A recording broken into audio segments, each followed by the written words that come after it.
શાકની પણ જરૂર ના પડે તેવી કાઠિયાવાડી લસણની ચટણી. જો તમારી ચટણી પર ફૂગ વળી જતી હોય કે પછી ચટણી કાળી પડી જતી હોય કે પછી લાંબા સમયે સ્વાદ બદલી જતો હોય તો આ વિડીયોમાં આ બધા પ્રોબ્લેમનું સોલ્યુશન આપેલું છે. તો વિડીયો સ્કીપ કર્યા વગર પૂરો જોજો. તો ચાલો બનાવીએ. એકવાર બનાવી 2 મહિના સુધી સ્ટોર કરી શકાય તેવી લસણની ચટણી. બનાવવી ખૂબ જ સરળ છે, મિનિટોમાં તમે બનાવી લેશો અને એકવાર બનાવી અને તમે ઘણી બધી રેસીપીમાં પણ આ ચટણીનો ઉપયોગ કરી શકો છો. તો આ ચટણી બનાવવા માટે સૌપ્રથમ તો આપણે અહીંયા એક ખાંડણી લીધી છે. તો જો આપણે આ ચટણી જે બનાવશું એમાં આપણે મિક્સર જારનો ઉપયોગ નથી કરવાનો. એનું કારણ પણ હું તમને આગળ વિડીયોમાં જણાવું છું. તો એના માટે આપણે અહીંયા થોડું લસણ લીધું છે, એટલે કે 20 થી 25 જેટલી લસણની કળીઓ, થોડો આદુનો ટુકડો, સાથે એક લીલું મરચું અને થોડા ધાણા. તો જો લસણની કળીઓ પણ એડ કરી દીધી, આદુ પણ એડ કરી દીધું અને લીલું મરચું પણ એડ કરી દીધું. લીલું મરચું વધારે નથી લેવાનું કારણ કે આગળ આપણે લાલ મરચા પાવડરનો ઉપયોગ પણ કરવાના છીએ અને જે આ ધાણા છે એને આપણે અત્યારે એડ નથી કરવાના. એનું કારણ પણ હું તમને જણાવી દઈશ. તો હવે આપણે આ ત્રણેય વસ્તુ જે લીધી છે ખાંડણીમાં એમાં આપણે થોડું નિમક એડ કરી દઈએ, જેથી કરીને આપણી આ બધી વસ્તુ છે એકદમ જલ્દીથી વટાઈ જાય. તો જો હવે આપણે આને દરદરું વાટીને રેડી કરવાનું છે. તો જો આપણે આને મિક્સર જારમાં શું કામ નથી કરવાનું કે અહીંયા આપણે કાઠિયાવાડી દેશી લસણની ચટણી બનાવીએ છીએ. તો જો મિક્સર જારમાં ક્રશ કરશું તો એની વધારે પેસ્ટ બની જશે અને ચટણીમાં જે ટેક્સચર આવવું જોઈએ ટેક્સચર નહીં આવે. અને ધાણા અત્યારે શું કામ નથી એડ કરવાના કે ધાણા જો અત્યારે એડ કરશું અને ચટણીનો જ્યારે વઘાર કરશું ત્યારે ધાણા બળી જશે. એક તો એનો કલર પણ સારો નહીં રહે ધાણાનો, સાથે એની ફ્લેવર પણ નહીં આવે. તો ધાણાનો કલર પણ સારો રહે, એની ફ્લેવર પણ આવે અને ચટણી બગડે પણ નહીં.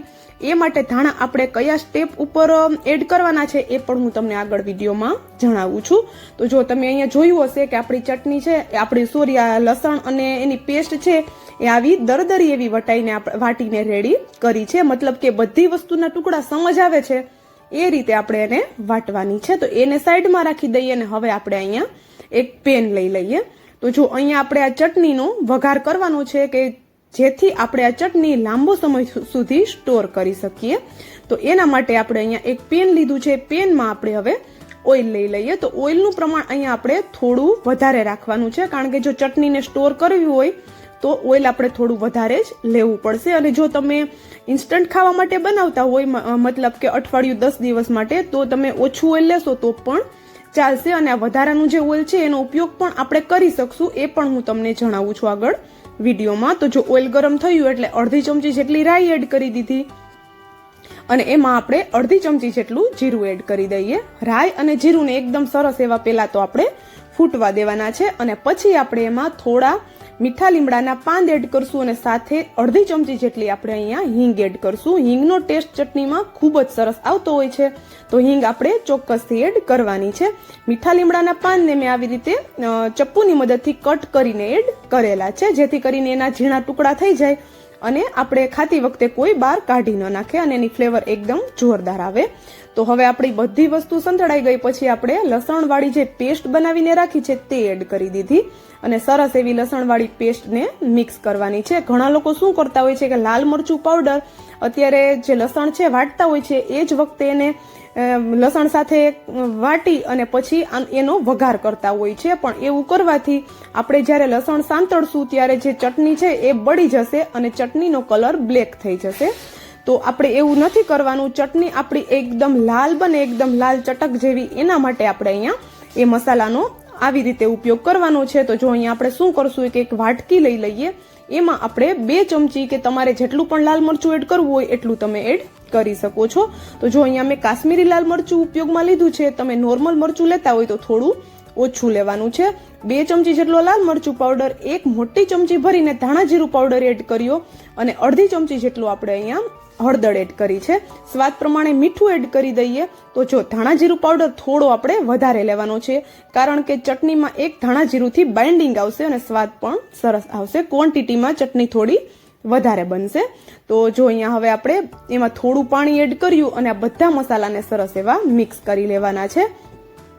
તો તો જો અહીંયા થોડું જ પાણી એડ કરવાનું છે, સીધું જ આપણે વધારે પાણી એડ નથી કરી દેવાનું. તો જો આપણે એક આ મસાલાની પેસ્ટ બનીને રેડી થઈ ગઈ છે. તો જો આ રીતે મસાલા એડ કરશું તો બિલકુલ મસાલા બળશે નહીં અને પ્રોપર કુક પણ થશે અને એનો ટેસ્ટ પણ ખૂબ જ સરસ આવશે, સાથે કલર પણ જોરદાર આવશે. તો જો અહીંયા આપણી પેસ્ટ બનીને રેડી થઈ ગઈ છે. તો હવે ફરી પાછું આપણે લસણ જોઈ લઈએ. તો જો અહીંયા ત્યાં સુધી આપણે પેસ્ટ બનાવી ત્યાં સુધીમાં આપણું લસણ છે એ પણ સરસ એવું સંતળાઈને રેડી થઈ ગયું છે. તો જોઈ શકો છો તમે, હલકો એવો એનો કલર ચેન્જ થઈ ગયો છે. વધારે બળી જાય એટલું પણ આપણે કુક નથી કરવાનું. અને આ ચટણી બનાવતી વખતે ગેસની ફ્લેમ આપણે સ્લો રાખીને જ બધી પ્રોસેસ કરવાની છે. તો જો હવે આપણું લસણ થઈ જાય પછી આપણે જે પેસ્ટ બનાવી છે તે એડ કરી દઈએ અને પેસ્ટને પણ સરસ એવી લસણ સાથે મિક્સ કરી દઈએ. અને તમે અત્યાર સુધીનો વિડીયો જોયો હોય અને એમાં તમને થોડું પણ કંઈક પસંદ આવ્યું હોય તો વિડીયોને એક લાઈક, અને જો ચેનલ પર નવા હોય ને તો જલ્દીથી ચેનલને સબસ્ક્રાઇબ કરી દેજો અને સાથે જ બાજુમાં આપેલા બેલને પણ પ્રેસ કરી દેજો, જેથી કરીને આવી જ નવી રેસીપીની નોટિફિકેશન તમારા સુધી પહેલા આવે. તો જો અહીંયા આપણે જે પેસ્ટ છે એને પણ સરસ એવી મિક્સ કરી દીધી અને આ પેસ્ટને આપણે પ્રોપર કુક કરવાની છે. તો કુક કરવા માટે આપણા જે મસાલા છે એ બળે નહીં એના માટે આપણે અહીંયા અડધા કપથી ઓછું પાણી એડ કર્યું છે. પણ જો પાણીને આપણે પ્રોપર બળી જાય ત્યાં સુધી કુક કરવાનું છે, કારણ કે ચટણીને આપણે સ્ટોર કરવાની છે. તો જો અહીંયા પૂરેપૂરો વિડીયો જોજો, બિલકુલ સ્કીપ નહીં કરતા. તો જો અહીંયા હવે આપણે પાણી જ્યાં સુધી સુકાઈ જાય અને ચટણી ઉપર એકદમથી તેલ આવી જાય ત્યાં સુધી આપણે આ ચટણીને સ્લો ગેસની ફ્લેમ પર કુક કરવાની છે. વધારે વાર નથી લાગતી કુક થતા, પણ આપણે પેશન્સ સાથે આ કામ કરવાનું છે. તો જ તમારી ચટણી 2 મહિના સુધી બિલકુલ ખરાબ નહીં થાય. તો હવે ચટણીનો ટેસ્ટ બેલેન્સ કરવા માટે અડધીથી પોણી ચમચી જેટલી સુગર એડ કરેલી છે અને ચટણી આપણી જ્યારે ઉકળે છે ત્યારે જ આપણે એમાં લીલા ધાણા એડ કરી દેવાના છે. તો જો આ સ્ટેજ ઉપર લીલા ધાણા એડ કરશું તો એક તો ધાણાનો કલર નહીં ખરાબ થાય અને ચટણી દેખાવમાં સરસ લાગશે, સાથે એની બળશે નહીં એટલે એની ફ્લેવર પણ એકદમ ઉભરીને આવશે અને ધાણામાં રહેલું પાણી પણ બળી જશે એટલે ચટણી આપણી ખરાબ પણ નહીં થાય. તો આ સ્ટેજ ઉપર જ આપણે ધાણા એડ કરવાના છે, ના કે આપણે લસણ સાથે ખાંડી અને તરત જ વઘારમાં એડ કરવાના, એવું નથી કરવાનું. તો જો થોડી વાર થઈ એટલે ચટણી ઉપર સરસ એવું ઓઇલ આવી ગયું છે, પણ મિક્સ કરીએ છીએ આપણે ચટણીને તો ઓઇલ ફરી પાછું ચટણી સાથે મિક્સ થઈ જાય છે. તો એનો મતલબ છે કે ચટણી આપણી હજુ કાચી છે. આવી જો આ સ્ટેજ ઉપર ચટણીને ઉતારી લઈશું તો ચટણી ખરાબ થઈ જશે. તો જો એના માટે આપણે આને ફરી પાછું હલકું એવું મિક્સ કરી અને આપણે એને થવા દેવાની છે થોડી વાર માટે. તો જો હવે આપણે જોઈએ છીએ તો ચટણી ઉપર ઓઇલ તો આવી ગયું છે, પણ એને મિક્સ કરીએ છીએ તો જે ઓઇલ બહાર આવ્યું છે બિલકુલ ચટણી સાથે મિક્સ નથી થઈ જતું, એ ઉપર જ રહે છે. એનો મતલબ છે કે આપણી ચટણી પ્રોપર કુક થઈને રેડી થઈ ગઈ છે. તો હવે આ ચટણીને તમે 2 મહિના સુધી સ્ટોર કરીને રાખશો તો પણ બિલકુલ ખરાબ નથી થવાની. અને આ જે ચટણી ઉપર ઓઇલ છે આપણે એક્સ્ટ્રા ઓઇલ એ ખાવામાં જો આપણે ઉપયોગમાં ન લેતા હોય તો કોઈ પણ શાકમાં આ તેલનો આપણે ઉપયોગ કરી શકીએ છીએ. મતલબ કે ઉપર જે તેલ આવ્યું છે એને કોઈ પણ શાકમાં એડ કરી દઈશું તો શાકનો સ્વાદ 100 ગણો વધી જશે. અને હવે આપણી ચટણી બનીને રેડી થઈ ગઈ છે અને આપણે એને સ્ટોર કરીને રાખવાની છે. તો એના માટે આપણે અહીંયા એક મોટા લીંબુનો રસ એડ કરવાનો છે, જેથી કરીને ચટણી આપણી બિલકુલ ખરાબ નહીં થાય. તો જો આપણે અહીંયા એકદમ ચટપટી ટેસ્ટી વાળી કાઠિયાવાડી લસણની ચટણી બનીને રેડી થઈ ગઈ છે. And thank you for watching.